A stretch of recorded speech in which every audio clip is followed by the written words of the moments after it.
okay বন্ধুসকল happy Diwali সকলোকে দিলোঁ চাওক এতিয়া বন্ধুসকল মই বহুত আগৰ পৰাই ভিডিঅ' বনাই আহি আছোঁ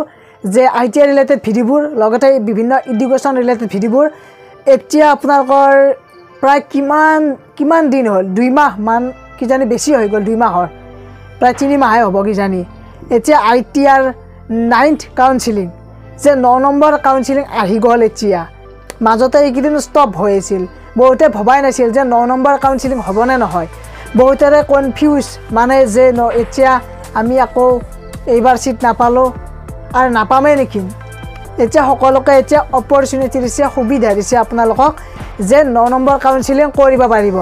আৰু 9 নম্বৰ কাউন্সেলিং কিমান তাৰিখৰ পৰা হ'ব গোটেইখিনি কম বাৰু তাৰে আগতে এটা কথা শুনক যে এই যেটো 9 নম্বৰ কাউন্সেলিং এই 9 নম্বৰ কাউন্সেলিংটো কেৱল সিট নোপোৱাখিনিৰ কাৰণে আহে যিসকলে সিট পোৱা নাই যিসকলে আগতে সিট পাইছে এডমিশন লৈছে তেওঁলোকে এতিয়া ক্লাছ কৰি আছে বহুতে ভাবি আছে যে যেহেতু কাউন্সেলিং হ'বই মই যেটো ট্ৰেডত সিট পাইছো সেই ট্ৰেডটোৰ মোৰ ল'ব মন নাই এতিয়া মই ল'ব পাৰিম নেকি বেলেগ ট্ৰেড সিলেক্ট কৰিব পাৰিম নেকি 9 নম্বৰ কাউন্সেলিংত নোৱাৰে মানে এইটো কাউন্সেলিংে হৈছে যে কেৱল যিসকলে সিট পোৱা নাই তেওঁলোকৰ কাৰণে গতিকে ইয়াত কনফিউজ নবা যিসকলে সিট পাইছে তেওঁলোকৰ আৰু হৈ গৈছে কাম ফিনিশ আৰু যিসকলে সিট পাই এডমিশন নললে তেওঁলোকৰটো কাম ফিনিশে হৈ গৈছে আগতে এতিয়া যিসকলে সিট পোৱাই নাই এতিয়ালৈকে তেওঁলোকে এতিয়া 9 নম্বৰ কাউন্সেলিং কৰিব পাৰিব আৰু আপোনালোকক আৰু এটা কথা কওঁ মোৰ যিমানবোৰ এতিয়ালৈকে ট্ৰেডৰ ওপৰত ভিডিঅ' বনালো বিভিন্ন ট্ৰেডৰ ওপৰত ভিডিঅ' বনাইছো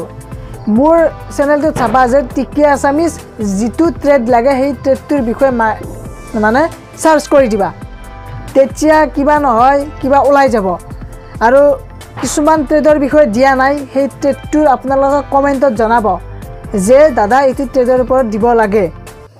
চাওক মই আগতে অলৰেডি যিকেইটা ট্ৰেডৰ ওপৰত ভিডিঅ' বনাইছো এতিয়া আৰু সেইবোৰ ট্ৰেডৰ ওপৰত ভিডিঅ' নাপাওঁ কাৰণ আগতে যিবোৰ ভিডিঅ' বনাইছো ট্ৰেডৰ ওপৰত বিভিন্ন ট্ৰেড থকা এতিয়া সেইবোৰ ভালকৈ বনাইছো মই সেইকাৰণে আৰু ৰিপিটলি আকৌ কি বনাম আৰু সেইখিনি আকৌ মই ক'ব লাগিব সেইকাৰণে কিবা যদি নতুন আইডিয়া আহে নতুন কিবা আহে তেতিয়া বনাম বাৰু মই নিজে এইবোৰ অকমান ইনভেষ্টিগেশ্যন কৰি আপোনালোকক দিম কাৰণ যেনেকৈ তেনেকৈ দিব নোৱাৰি এডুকেশ্যন ৰিলেটেড চেনেল হয় সকলোৰে ভৱিষ্যতৰ কথা আছে বাৰু এতিয়া আপোনালোক নটিফিকেশ্যনখন দেখুৱাইছো যিখন নটিফিকেশ্যনত দিয়া আছে 9 নম্বৰ কাউন্সেলিংৰ কথা সো বন্ধুসকল 21 আগষ্টৰ পৰা প্ৰায় 9 ছেপ্টেম্বৰলৈকে আছিল ৰেজিষ্ট্ৰেশ্যন কৰাৰ ডেট সকলোৱে ৰেজিষ্ট্ৰেশ্যন কৰিছিল আৰু বহুতে সিট পাইছে মই বহুত কমেন্ট পাইছো হেনেকুৱাকৈ গৈ এতিয়া প্ৰায় 9 কাউন্সেলিং দিলে ইয়াৰ দেখিছে 9 কাউন্সেলিং এতিয়া 9th কাউন্সেলিংত আপোনালোকৰ দিছে যে 17 নৱেম্বৰৰ পৰা 20 নৱেম্বৰৰ ভিতৰত এতিয়া 9 কাউন্সেলিং দিছে কিন্তু ইয়াত কিছুমান কথা আছে বহুতে ভাবি আছে যে 9 কাউন্সেলিং দিলে এতিয়া কোনোবাই বেলেগ ট্ৰেড মানে আগতে কিবা ট্ৰেডত সিট পাইছিল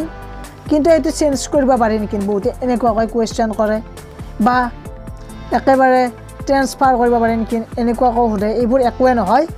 জাস্ট 9 কাউন্সেলিং হ'ব আৰু ইয়াত আপোনালোকৰ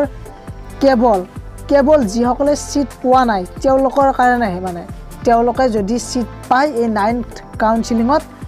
তেতিয়া তেওঁলোকে এডমিশন ল'ব পাৰিব আগৰবোৰ গ'ল আগতে যিসকলে সিট